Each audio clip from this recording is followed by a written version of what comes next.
नमस्कार, मी यशराज पारखी। खरं तर आजच्या परिस्थितीमध्ये महाराष्ट्रामध्ये मराठा वर्सेस ओबीसी अशा प्रकारचं द्वेषाचं आणि तिरस्काराचं वातावरण निर्माण करण्याचा प्रयत्न काही राजकीय पक्षांच्या माध्यमातून होतो आहे।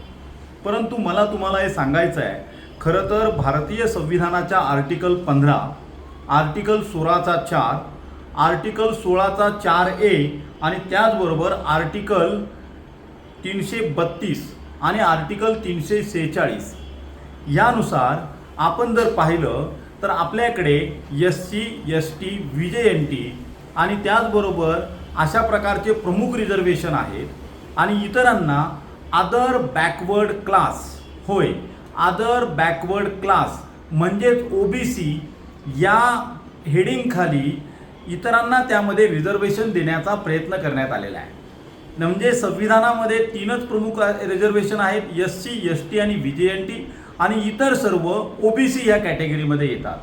त्यामुळे की हा जो काही वाद आहे आपल्या सर्वांच्या महाराष्ट्रामध्ये मराठा वर्सेस OBC हा मला असं वाटतंय की तो तथ्यात्मक नाही। खरं तर आपल्यामधील जो असलेला जो मतभेद आहे तो मतभेद खरं तर पर्सेंटेजच्या बाबतीत आहे, म्हणजे त्या ठिकाणी रिझर्वेशन अंतर्गत किती टक्के आरक्षण त्या ठिकाणी मिळालं पाहिजे याविषयी खरं तर संविधानामध्ये सुद्धा काही मर्यादा आखल्या गेलेल्या आहेत। गरज आहे की त्या आत्ताच्या सध्याच्या पक्षामधील जे कार्यरत असलेले लोकसभेचे सदस्य आहेत त्यांनी ही आकडेवारी वाढवण्याची आणि त्याचबरोबर त्यावरती चांगल्या प्रकारे भविष्याच्या दृष्टीने दूरदृष्टीने निर्णय घेण्याची।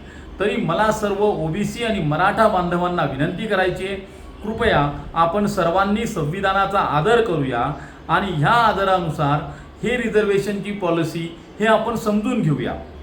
जर तुम्हाला माझं जे काही वक्तव्य आहे त्यावरती विश्वास नसेल तर तुमच्या हातामध्ये जो मोबाईल आहे त्यावरती मी तुम्हाला विनंती करतो की कृपया तुम्ही आर्टिकल 15, आर्टिकल 16(4) नक्की काय आहे, आर्टिकल 16(4)A काय आहे, आर्टिकल 342 आणि आर्टिकल 332 आणि 46 कशा संदर्भात आहे हे तुम्ही नक्की स्टडी करा।